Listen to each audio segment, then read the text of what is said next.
Hello and welcome to Cartoonist Kayfabe. My name is Jim Rugg. I'm Ed Piscor.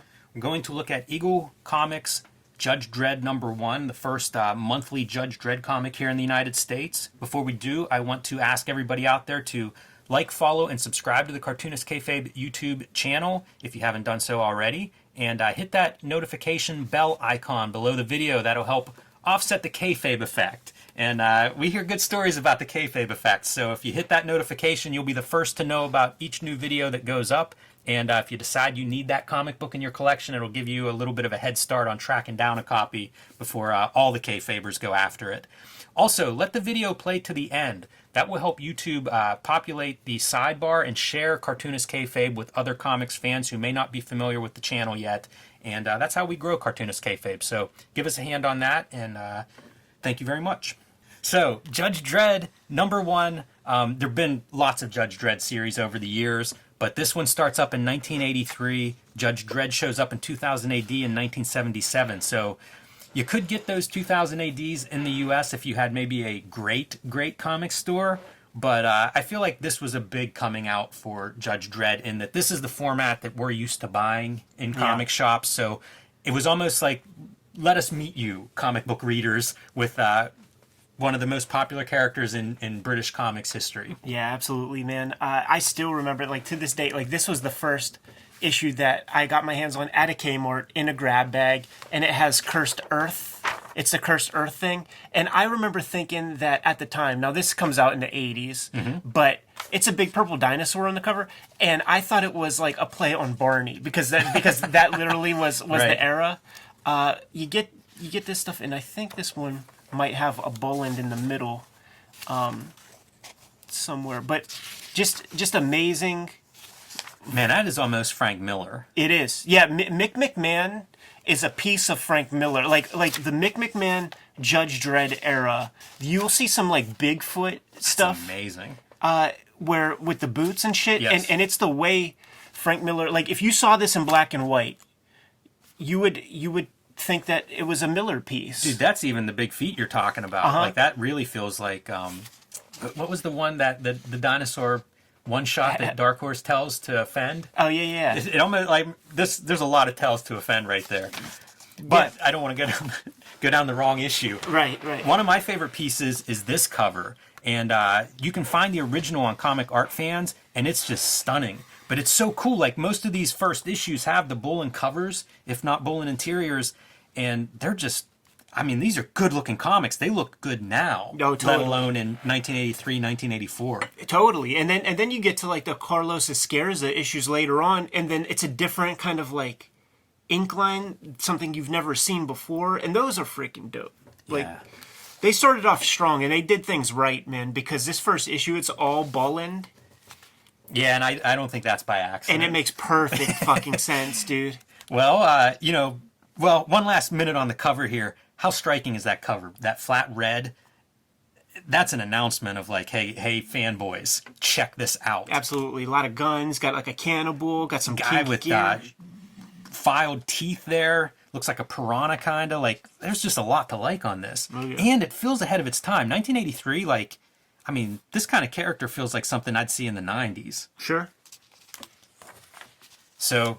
Digging right in, as you say, Brian Bolland art throughout this issue, and it looks really great on this paper. You know, it's that soft gray paper, the ink bleeds a little bit to soften that edge, and it's just, this is what a comic should look like. I actually have this issue of the 2000 AD Prague, and what's funny is I don't have issue 1 of the Eagle series.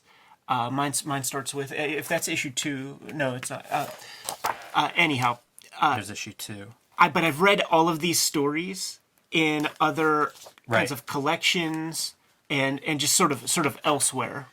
Worth noting, not the first appearance of Judge Dredd. They make the smart move of like, let's package this in a way that gives us our best foot forward or our best chance to connect with new readers right out of the gate, which I think reprints often, that's a struggle. Do you start at the beginning? Do you want to reprint everything? I like this direction where it's like, let's pick what we think will work in this market. Yeah, like Brian Bolland is gaining traction in the American market. The American market is a superficial market. They want the American comic reader wants to see you bleed on the fucking page. They do. For their buying dollar. Line density, I think Frank Miller calls it. And there's like nobody putting in more work than Brian Bolland. This stuff looks really good in terms of Bolland's art. Like he was pretty good from the beginning. We've looked at some early stuff of his, and that attention to detail and line and figure, it's there in almost everything I've ever seen of his, and it's here. But what you see is some of these like stripped down backgrounds, which is interesting to me because it's like, how do you do this super detailed, perfect work? And I actually like this way. Like, I don't want a detailed background on top of this stuff. Yeah, listen, this is a weekly magazine, 2000 AD is, so you gotta shave a little time somewhere. And Judge Death, what a cool looking character. Again, like, man, we get to page 2 and it's Judge Death coming out of silhouette and looking freaky and weird and stabbing people with his hands. It's still a boy's comic. His hand. They're like, what's I can't see. Going right into me. You don't say. Is the sky blue too, fella? I always say Paul Galassi. How much is this a Galassi-like head? Yeah. So they show up and they're trying to figure out, like, you know, the judges show up after this fact and they just have the body as evidence and what's going on, and they find skin cells that have been decomposing for a long, long time. Yeah. This is not our bodies, our fresh dead body skin cell. This is an old corpse of cell. But it's also the guy who he was struggling with. So what's going on here? And Judge Death just is in Judge Dredd's world now, and he's judging life forms and taking that away. So he's ahead of the judges so far, and exploring this new world full of life that he has stumbled onto. Now, this is the stuff that I always love about the Judge Dredd comics, is when they pad out the universe, and you see what kind of like life is like, because there's always like, these guys have to make a comic. Like, Brian Bolland has to make a comic of this sort of skill level within a very short amount of time. So now he's got to also design what a DJ looks like. And it's like cutting promos on the DJs of the day who are using some electronic equipment to, you know, mix their music rather than just using the little mixer board or whatever. So, you know, they are designing culture around the stuff, and it's always very goofy. I love these kind of panels too, where it's like the judges on their bike. It's just, you can almost imagine that if this were a TV show, where it's like the montage of like, okay, cut to the next scene. And look at that background, dude. That's like the Dave Gibbons, like Watchmen kind of. I was thinking Dave Gibbons in this one with all your mangled up figures. So clean. And look at these bikes like coming to the joint in different perspectives. Like yeah, you don't draw the bike just once. You got to draw it twice. And you got to draw about 5 judges of a page. And the pages look amazing. Like a great page layout from the colorful character to even like that background, the cyberpunk background. It's so good. So finally, not finally, 3 pages in. The nice thing with the weekly comic is you're getting these told in, 5, 6, maybe 7 or 8 pages. I love it. So like things happen quick, but now we've got Judge Dredd and Judge Death connecting on the same page. This is one of these instances, and I can't think of another time where it happens this way, but the overprinting where you see the magenta plate going over the black and the blue going over the black, that adds to the art of the scene of this kind of hazy, like dance club. It adds to the color of like their color holds, and I think the white in the middle helps sell that as well. But I've never seen an example where the overprinting is like, it's a part of the art to me. It's very strong here. And this is what you don't get now. Because now that black ink is that top layer and it's just the flattest thing. And especially if you add a little bit of like gradients or a lot of gradients, now it's so bizarre because like the black is just a totally flat color, except all the other colors aren't treated that way. Yeah, like we could have this conversation all day, and there are so many people who are just like, what are you talking about? Right. So instead we'll talk about like seeing the bullets actually ripping through Judge Death there. That's amazing. It's always confusing to me, man, like what the standards and practices are in Great Britain, because that's the same place that they had to be called the Teenage Mutant Hero Turtles because ninjas are assassins. But I think we're going to see some head wounds in this issue. Our man Death is set on fire. Whenever the bullets don't keep him down, they switch to incendiary rapid fire on their guns. I think you could always do that to something that's already dead. He's gone up like a human torch. Flame on. Cartoonist Kayfabe is sponsored by us and the comics that we make. So please support our latest comics the best way to support this channel, starting with my next book, Hulk Grand Design Monster and Hulk Grand Design Madness. These will be in your stores in March and in April, respectively. These are the main covers here, retelling the history of the Incredible Hulk. 500 plus issues, 10,000 plus pages, retold in 2 oversized issues with some really great variant covers to choose from, including Ed Piskor's, Marcos Martin, Peach Momoko, and whenever we get into the Hulk Grand Design Madness, Jeff Darrow, Ed McGuinness. So let your comic shop know you want these, and it's March, Ed. These are going to be out in stores any minute now, so start picking those up. Speaking of, available now, new season of Red Room by Ed Piskor, Trigger Warnings. Red Room Antisocial Network, The Collection, both of these are now available in comic shops all over the world. This is the main cover for Trigger Warnings starting the 2022 season of Red Room.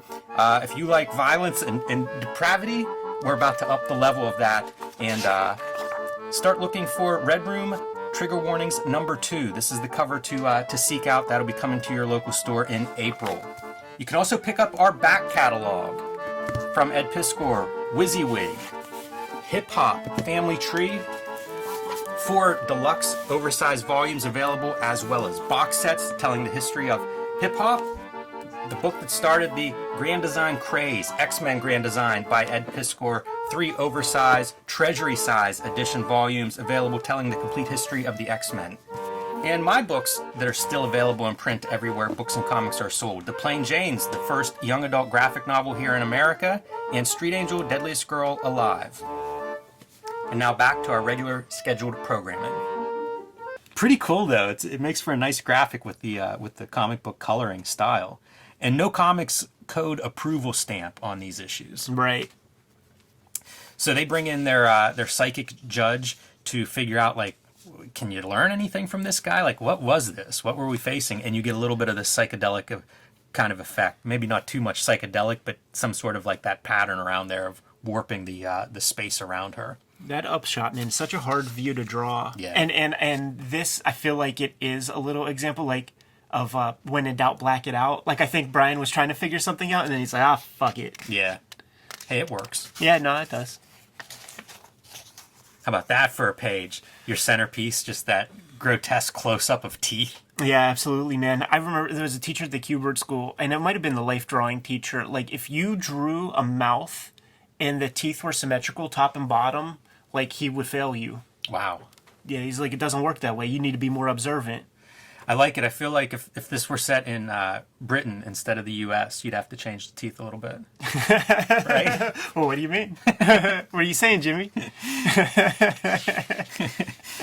Judge Anderson goes home, and the specter of Judge Death follows her and kind of takes her over. This is a great use of color here, where we see this, like, unnatural coloring to show us, hey, something's wrong here. It's a gaseous. One of my favorite images of the issue right here, like the way that rib cage looks, makes me think that Brian Bolland might have had his own Mr. Thrifty skeleton. Yeah, I think so. In his studio. Yeah, that's pretty good. Love this one too. Kicking the guy like through the wall. Through the panel gutter, dude. How hard is that, man? And then it's like distance. Like, you see the window there, and that's far away. Yes. The body language on this Paul Schaefer character is fantastic. Yeah, it's really fun too, is the payoff of, like, he's like, oh shit, this isn't going to end well. Yeah, and cut to the next panel of him being peeled off the pavement. It's great acting. And obviously, Brian Bolland draws a lot of great things, man. I'm paying attention to all of his hands. Oh, yeah. This is hilarious. This is the humor in Judge Dredd. Part of what makes it work is, like, here she's driving down the road to get away with the Judge Death skeleton riding shotgun. Just some really great, like, close-up of eyes in the middle of this panel. That's a cool inset. It makes me wonder about the John Wagner scripts and stuff, because maybe another artist, this would have been a whole big panel, but Brian Bolland's like, listen, man, I want to draw some cool things. Yeah. This is some of the other psychic judges trying to track down where she's gone to give Dredd the tip to get there, and they're trying to revive Death's body is what's happening there. But of course, man, these movies, these stories move so fast. I love that pace. Like, there's no wasted time. Like, she gets away and we find her by the end of the page. You know, it's really fun reading this stuff, like in context of things like also like Miracle Man, the early parts before it became an Eclipse comic, because it's the same 7-page beats. Yeah. And these are very fast moving. The Miracle Man stuff are like small moments, but it still is so satisfying. And I really feel like there's a clinic there that needs to be respected if you're working in the big two. Because if you can't do something in 20 pages when these guys are doing stuff in 7 pages, like your approach is wrong. Yeah. Even though they move fast, I don't feel like they're overly dense. Oh, absolutely not. Because I read some of that stuff from the 20-page comics you're talking about, and it is just like a slog to get through. Verbal diarrhea. Yeah, for sure. So, making the sacrifice, they spray her with a boing, some kind of this like plastic spray to trap Death inside of this bubble. Yeah, and you know what, Jimmy? Like that picks up later. Right. In Judge Death Lives, man. So we might have to check out some primo Bolland in black and white that is from nice, these collections, dude. Yeah, yeah, that's the thing. Like this story here, I read in I couldn't find the exact collection, but Titan put out these kinds of collections in like the early aughts, yes. I think, maybe late 90s. And that's amazing. That's Preacher. It is. It's Glenn Fabry on cover, and then but what's Ennis and Dillon on the inside? Yeah, exactly. Yeah. That's pretty cool. Doing great stuff. It's a good collection. It is a good collection, and there's another one that they did also. But it was colored blue line method. These other joints, man. So it was like a watercolor wash.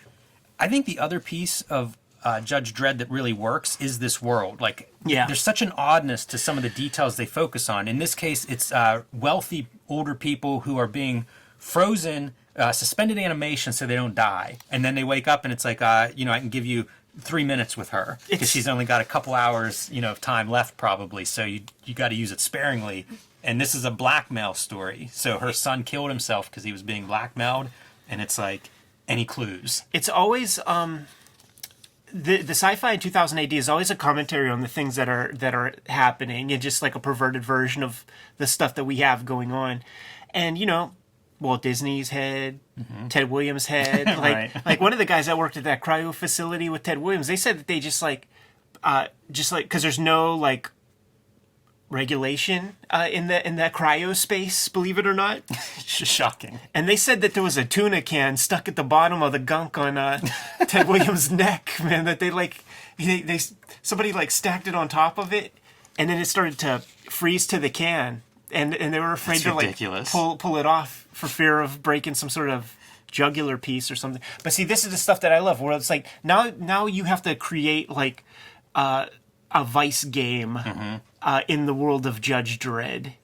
And here's what's going on is he's trying to track down that blackmailer who tries to escape through this chute that turns out to be like a gigantic garbage disposal. And that might be a little bit of your British censors, because that could have been a lot more graphic than it is. But I read it as kind of graphic, man. Yeah. Because I'm not talking about garbage disposal stuff. I'm talking about a love scene. You dig? Sure.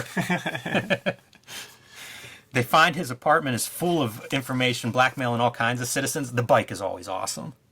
Right. Have you ever seen the Judge Dredd bike? And it doesn't look cool. Looks like he's using zips on that stuff because of the moire of the color pattern. So this is Chekhov's cryo clinic worker guy. Almost right out of an EC comic. Sure. Or like writes and draws those kind of guys in the House of Mystery. Look how good the lighting and stuff is on his face. Pretty good color. Beautiful. I have problems with a lot of the color, just with the sweeping strokes. It just looks hacked, but that's a good approach. And this is another one of those humor bits where he's got the frozen gimmick on the helmet, but he just will not take it off. He'd rather fight with it and shoot blindly than take off the mask and see what he's shooting at. Yeah, you forget one thing: judges don't need to see. And there are all these kind of different bullets. That's a homing bullet, which we learn in exposition. It's always the exposition of what's the gun setting on. Yeah, man. Talk about a magic bullet. But There's our head wound. Contained story, like he tracks down that this guy is he's blackmailing these old people, like wake them up a little bit while they're still groggy and get some info out of them. All contained. What was that? About 6 pages? Yeah. But the coup de grace, the best part is that the judges, Judge Dredd feels that it's a perversion of science to be doing these cryo things, but we have our own cryo facilities because eventually we're going to figure out how to heal this wound. Uh-huh. And when we do, then you do your sentence. Then you got to serve your time. That's brilliant. I love these comics, man. It's so dark and twisted. Like, it feels like something we should be repulsed and hate, but it's handled comedically. Like, this is such a it's kind of a farce. I think that Wagner gets a lot of catharsis from these comics, man. Yeah, I agree. And I think this is our last story in this issue, and it's about these punks who, of course, in a big city, Mega City 1, for example, 800 million population, you're going to have sectors that just aren't, they're unruly. And so this is one where these punks have taken over and kidnapped what looks like Clark Kent. Probably not an accident. And especially if this would have been done in the late 70s, it's almost Clark Kent, Christopher Reeve's Clark Kent. Right. So these punks have taken over their neighborhood and they're in charge, and judges be damned. They're going to be their own judges. Punks. All of just us. Yes. So, and again with the Paul Galassi, like this reminds me so much of, what's his 80s, that DC 80s? The one that you bound. Yes. Slash Maraud. Yeah. This reminds me a lot of like the Slash Maraud kind of, future punk stories, especially with your guy with your shaved teeth. But they are setting up their own counter-judging society, and the judges don't like that. So what are we going to do? Let's roll in there heavy and wipe these guys out. And Judge Dredd says, no. Let's send just me in, and I'll show these punks that one of us can handle all of them. It's so macho. Oh, totally. Hyper-masculine. That guy's awesome, too. You got to make those dudes look good. It's a comic book. There's something like the British sci-fi designs bend in that direction. This is another good example. There's a British quality to it, and I can only say that because it's... You can let that linger on there. Because everybody at home stare at some of these character designs. Because it's the 2000 AD guys who informed my sensibility of what I mean when I say British type design. It's the same thing when I saw Mad Max Fury Road. Right. First off, it's the Cursed Earth story, but I'm like, this is like 2000 AD. Like I didn't know Brendan McCarthy was a part of it until afterward. And I'm like, this is like 2000 AD designs and stuff. Totally. Hey, I linger on here to say, everybody at home, this is your cursed Earth. So we're going to see that again at the end of this issue. Yeah. That's what's going to, keep that in mind, what cursed Earth is like. So Judge Dredd rolls into this punk zone with a giant city garbage truck. Guess who's going to go in there? And just starts taking dudes out and chaining them up in the back of the garbage truck, one by one, hunting down all of these insurgent punks. And being pretty merciless. This guy finally gets to like their leader, and he's like, I'm a cheap punk. And he's like, louder, screaming it, all bold caps. It's dark stuff, but funny. But you know what their punishment is? They don't want to live in Mega City 1 peacefully. Takes them to the edge of the city, the cursed Earth. So that's where they're going to serve their sentence. They lose their citizenship for 10 years. So good luck out there.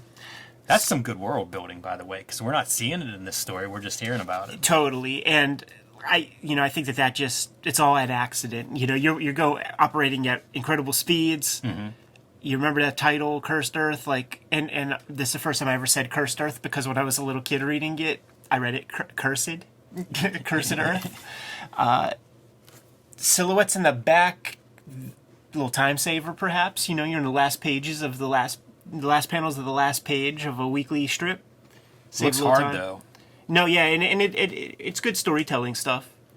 And then this is neat back matter, the Judge Dredd story, and it talks about the evolution of this character, and you get to see like some of Carlos Esquerra's early sketches of the character, the helmet, the bike, the stuff that really is, Judge Dredd. Like this is the version, and apparently it's very early sketches on his part.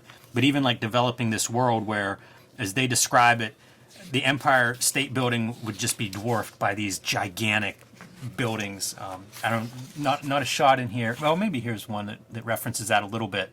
But it's kind of that cool idea of what is this world. So you've got your judges and how that fits, but you also have that world of like post-nuclear world. The entire East Coast is one gigantic city of 800 million citizens, and you need a lot of judges to keep that in line, because it's not a great place to live. Right. A lot of unemployment, a lot of struggles there, and of course the bike. This is Elliot S. Brown territory here, Punisher Armory kind of stuff.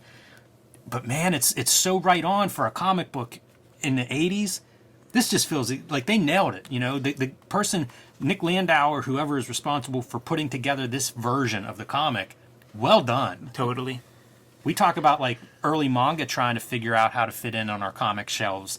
Same deal here, This is going from a weekly to a comic book. How do you pull it off? I don't think you could do it any better. Yeah, of a different size also. So like there is a slight skewing, and I remember thinking that, like you see the lettering, how it's like kind of wide and stuff. Actually, this just has margins, so maybe it's close. Yeah, I don't think they're shrinking this too much. I think it was Quality, when Quality would come out, that publisher.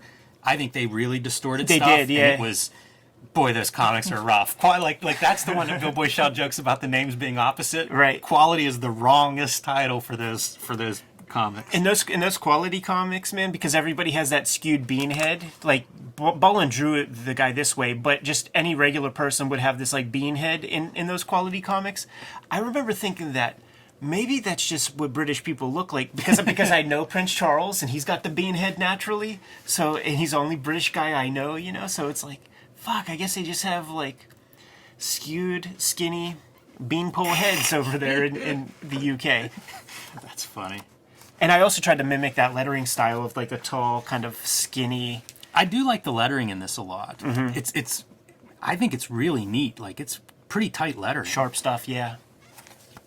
Yeah, that stood out to me on the reading of this for this week. But there's your first Judge Dredd American monthly comic book, and I think they did well. Yeah. This whole series, man. Like, you could certainly do far worse than picking one of these up from your dollar bin. Whenever I see them, I'll scoop them up, no doubt, man. You good to go? I am. Kayfabers, like, follow, subscribe to the YouTube channel, hit the bell, we'll notify you when new vids are available. It's out there, Jimmy. Hulk Grand Design Monster #1 will be in stores this month. Hulk Grand Design Madness #1 will be in stores next month. If you haven't pre-ordered it already, do so now. There's still a chance your comic retailer can get a copy for you. A lot of great covers to choose from. And join me on patreon.com/JimRugg. Red Room Trigger Warnings issue #1 on the stands now. Going to be coming out on a monthly basis. Go to your local comic shop. Get it put on your pull list. If you see an issue, scoop it up, because they are all completely self-contained. And you can read these comics on my Patreon before they hit paper. Patreon.com/EdPiskor. $3 for the archive there. And there's well over 200 pages of comics material up there as we speak. Link trees are available in the description below. What else do we have out there, Jim? Subscribe to the Cartoonist Kayfabe e-newsletter at the links below this video. You can also find Cartoonist Kayfabe t-shirts and merchandise at the links below this video. That is another great way to support the Cartoonist Kayfabe channel. Jimmy, give them the marching orders. We'll be on our way. Read more comics.